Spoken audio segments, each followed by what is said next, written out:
queria primeiramente agradecer a Pandora, ao Belas Artes pelo convite, a Bracine também. É uma honra estar aqui, a minha cinefilia ela começa aqui no Belas Artes há muito tempo.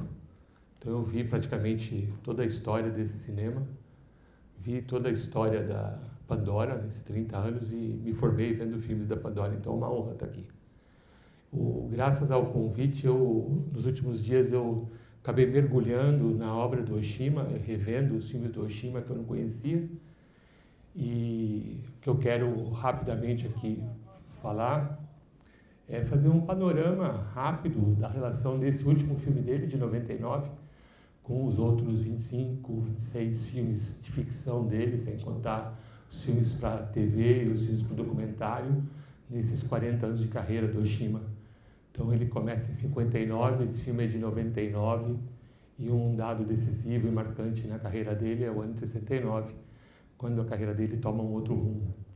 Esse tabu, cujo título leva sempre a gente a pensar num tabu relacionado à homossexualidade, que não é o correto nesse caso, porque ele está colocando o filme num universo no qual a homossexualidade ela não era estranha, ela não era reprimida, mas está muito mais relacionado a um tabu relacionado à beleza, à paixão, à força da beleza e da paixão, e da onde isso pode levar é uma tônica predominante na obra dele. E nesse filme, sobretudo, quando ele termina, o Max von Sydow ou o Fúrio perguntam para ele se ele tinha abandonado os criminosos. Daí ele fala que naquele momento ele ainda não tinha feito tabu, nessa entrevista anterior, ele fala que o personagem do criminoso para ele já não fazia mais sentido. E nem era o projeto dele naquela época fazer o tabu, ele tinha um outro projeto em vista. Ele acaba fazendo o tabu. E nesse filme ele volta a tratar dessa questão do criminoso, mas um criminoso que procura permissão para matar, né? Como é o caso do personagem do filme, que procura. A grande questão do filme é o que faz ele no meio dos samurais, sendo que ele não precisa ser um samurai, é uma pessoa de vida abastada e totalmente diferente do tipo de personagem que está ali. Mas ali a questão fica bem clara no filme. Eu estou aqui porque aqui eu tenho a permissão para matar. O que leva ele a matar aquelas pessoas ou não é uma outra circunstância. Mas por que eu estou falando dessa permissão para matar? Porque essa era uma questão muito interessante para o Oshima no sentido dessa questão do que leva a pessoa ao crime, de estudar isso. E ele começa a carreira dele, uma carreira que eu acho que é muito marcada por uma questão do pós-guerra no Japão. Ele começa a carreira dele falando que a sociedade japonesa do pós-guerra, ela acaba forçando até pessoas muito puras a ir para o crime, para a violência, ou seja, perder um sentido mais puro, mais harmônico da vida. E nesse sentido ele se contrapõe a toda uma geração da sua época, o Ozu, sobretudo, e a todo um tipo de filme produzido no Japão. Porque ele vai, na década de 50, né, em 59, quando ele começa a filmar os primeiros filmes, optar por um tipo de realismo muito influenciado depois pela Nouvelle Vague, que não existia naquela época, né? Então ele vai ser um dos precursores, até pela influência estrangeira.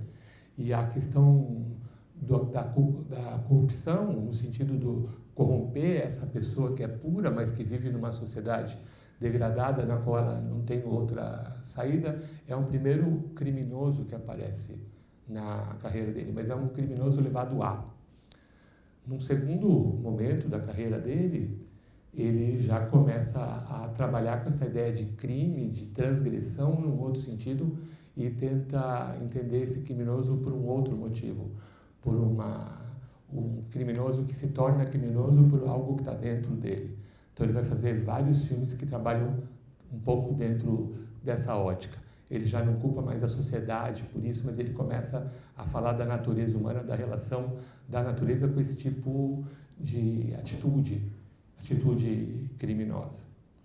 O tabu, nesse sentido, ele se relaciona com esses filmes, ainda que a crítica e toda a leitura do filme ela seja uma leitura que coloque o tabu como algo totalmente estranho na filmografia do Oshima.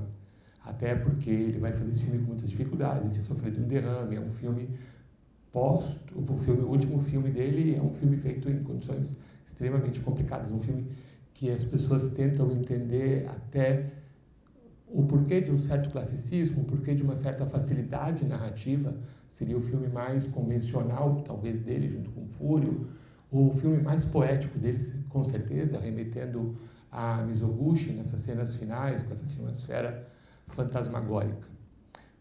Queria, óbvio, fazer um convite para que a obra do Oshima, que hoje é tão esquecida, fosse revisitada. Eu acho que junto com o Kurosawa, com o Ozu, né, e com o Mizoguchi, a gente está falando aí de 4 grandes nomes do cinema japonês e muito diferentes entre si, né? E eu acho que tem uma fala num filme dele que eu gosto muito, que é um filme totalmente diferente desse, totalmente anárquico, que é O Homem que Deixou Seu Filme no Testamento, que para mim é muito vital para entender o cinema do Oshima. Um dos personagens do filme fala, né, estamos perdidos nessa textura lamacenta entre o Japão feudal e o moderno. Então eu acho que ele, como nenhum outro cineasta da sua geração, da Nobuo Vago japonesa, né, trabalhou com essa questão entre que Japão é esse? Que Japão é esse que sai de uma estrutura feudal, que a gente vê aqui é o final de uma estrutura feudal que a gente está vendo aqui, no século XIX, né, e entra numa relação com a modernidade, com uma abertura para o exterior e que se deixa levar na década de 30 a um sonho expansionista e se coloca numa situação extremamente complicada na Segunda Guerra Mundial, cujo reflexo do pós-guerra vai ser extremamente sentido por toda a filmografia dele. O Oshima era um cara que vivia, né, impregnado pelo Japão o tempo todo. Então é um cineasta que me faz, e eu não sou um conhecedor, até peço desculpa, porque eu acho que é uma cultura muito complexa e às vezes a gente arrisca falar dela com uma certa autoridade. Eu não tenho essa autoridade toda para falar. Eu sou um amante da cultura japonesa, mas não sou um profundo especialista. Mas o Oshima é um cara que a cada fotograma dele tem uma relação com o Japão. Tirando Max Munamour, que é um filme feito na França, um filme totalmente diferente na carreira dele, toda a filmografia dele ela tem por esse objetivo entender o que é o Japão, sobretudo esse Japão do pós-guerra no qual ele filma. Eu acho gostoso falar dessa relação pessoal que a gente tem, né? Belas Artes para mim é uma referência, mas a minha formação em cinema vem mesmo de cineclube. E eu sou do interior de São Paulo e tal. E o meu contato com o Oshima se deu através de uma amiga queridíssima, que era Nisei, que era descendente de japoneses, e que ela tinha, assim, ela amava o Oshima. Ela me fez assistir Os Sentidos da Paixão, então eu fui entrar em contato com a obra dele muito nesse momento em que ele se torna internacionalmente conhecido, né? Que Os Sentidos da Paixão ganhou prêmio em Cannes, o dos Sentidos não, mas em compensação acho que foi um dos filmes mais polêmicos falados dele, não é? E aí talvez eu veja por conta disso um pouquinho assim diferente essa história da inserção do tabu. O tabu esteticamente realmente não lembra mesmo, principalmente mais essa fase internacional e acho que talvez mesmo os primeiros trabalhos. Mas na questão temática, eu acho que ele guarda assim uma afinidade muito interessante, sobretudo com essa fase que ficou conhecida como a fase das paixões, das pulsões, das convulsões, né? Porque o nome em japonês, a tradução, se eu não me engano, não é bem tabu. Não. Porque tabu pra gente é uma coisa, né? Tabu, você quebrou um dogma. Aí você vai assistir isso, bom, mas qual é o tabu? Matar não é tabu? Transar com homem não é tabu? Então, e daí? É algo assim como interdito. É uma palavra diferente, né? Essa coisa da interdição, da obsessão, o que nos choca muito, na verdade, no Oshima, é a naturalidade com que ele trabalha essas questões. Então, esse interdito, esse assassino, esses compulsivos, eles não são encarados nunca como psicopatas, né? Como se você olhasse à luz do Ocidente ou à luz de uma moral, digamos, mais conservadora, né? No Império dos Sentidos, ela é uma ex-prostituta, não é? Que se envolve, né? É o patrão, né? Agora eu já não lembro com o patrão dela. É uma história verdadeira, foi baseada numa história, um dos crimes mais famosos do Japão, né? Tipo pinga-sangue, né, de noticiário, e eles começam a se entregar a um jogo erótico que termina com a morte, né, de tudo, de mutilação, de obsessão, etc. E você fica imaginando, meu Deus, mas isso aconteceu, então é pior ainda. Então, mas não é tratado em nenhum momento como se aquilo fosse uma coisa fora, né? É natural dentro daquela narrativa. No sentido da paixão, eles são consumidos pela culpa, e eu acho que talvez, me ajuda aqui, eu acho que é a primeira incursão, eu não me lembro dele no passado do Japão. Assim, num filme que se passa numa época mais antiga, não é? Mais antiga, assim. Você tem a Presa, que é a Segunda Guerra, mas bem mais antiga. Mas assim, né, da estruturação da sociedade. E eu acho interessante essa imersão que ele faz, porque aí entra a minha amiga Junco falando comigo. Ela dizia assim, isso na verdade não é tão estranho porque faz parte, né? O interdito, aquilo que deveria ser banido, na verdade, reafirma certos valores. Está dentro da tradição, de uma certa tradição, a pulsão pela morte, né? Dentro da cultura japonesa, essa fusão de morte, amor, né? Então, e que às vezes assim, para a gente salta, a gente vê com os olhos da gente, não salta tão de imediato, ela está lá no Sentidos da Paixão, no Império dos Sentidos, Sentidos da Paixão, Império dos Sentidos e Império da Paixão. No Fúrio, de uma certa forma, que é a primeira incursão dele, acho, pelo mundo samurai, não é? Ou ele tem outro, eu não lembro. Não, aí o Fúrio já é Segunda Guerra, né? Mas tem uma relação porque o capitão, né, ele remete a esse passado feudal o tempo todo. Né? E o exército, essa noção de exército que eles têm moderna, vem desse passado feudal, em que os guerreiros eram milícias, vocês veem, mas não é milícia também como a gente entende hoje, certo? O shogunato não foi bem isso. Mas eram senhores feudais que, ao mesmo tempo, eram também como uma espécie de militar, de um chefe militar, né? A quem se devia obediência, que protegia as aldeias, que ajudava a preservar o império, a ordem, etc. E que podiam tudo, como vocês viram, né? Ninguém interfere ali, né? Eles, no fundo, são a lei.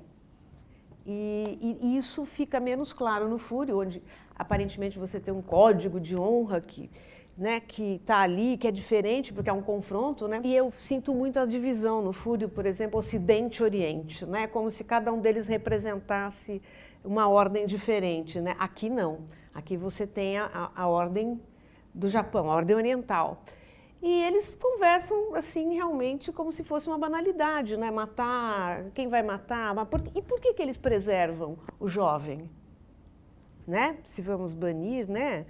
Aqueles que estão saindo da ordem, que estão ameaçando a paz e tal, eles nunca matam o jovem. No fundo, para além da questão do encanto que ele exercia, da homossexualidade, etc., ele é muito mais interessante para a manutenção da ordem do que os outros, que se apaixonam, que se deixam levar pela paixão, né? Ele não se deixa levar pela paixão. Aquilo para ele é um jogo, ele mata com muita facilidade, não tem conflito nenhum. Ele é um bom soldado, vamos dizer assim, não é? E é um pouco nisso que eu vejo a relação do Tabu com a obra do Oshima, essa obsessão que ele tem nessa fase final dele, né? Em trabalhar essa questão da subjetividade, mas da subjetividade como um componente social, daquela sociedade, do sistema, né? Não é nunca uma subjetividade, digamos assim, existencialista ou coisa assim. Né? Falando já que porque a gente fala, ele foi da novela vaga japonesa, tal, mas não é por aí que a coisa se coloca, não. Ele vê isso dentro de uma certa ordem. E o que nos causa mais espanto, muitas vezes, não são nem as cenas, que inclusive ele não... Aqui ele não se detém muito a câmera, né, sobre corpos. Né? Se fosse um filme, vamos falar a verdade, brasileiro, sei lá, todo o mesmo tempo, ou italiano, né? Não, ele não é nisso, há uma coisa de poder, né? E tal, mas o que você percebe o tempo todo é que aquela desordem faz parte da ordem, né? E isso também está nos outros filmes dele, apesar de maneiras diferentes, com estéticas diferentes. desse tema. É interessante que o Ryuichi Sakamoto está nos dois, né? Isso, o Ryuichi Sakamoto foi uma escolha dele para o Fúrio, É. que era uma escolha por um não ator, por um rosto não Sim. conhecido, mas ele precisava de alguém que não tivesse nenhum tipo de complexo de inferioridade em relação aos atores americanos no Fúrio. E aí um David Bowie, não sei o quê. Então ele vai recorrer ao Ryuichi Sakamoto para fazer o papel de capitão no Fúrio, e o Ryuichi aceita o convite desde que fizesse a trilha sonora daquele filme, que acho que ficou extremamente famoso, e acaba fazendo também a trilha sonora desse.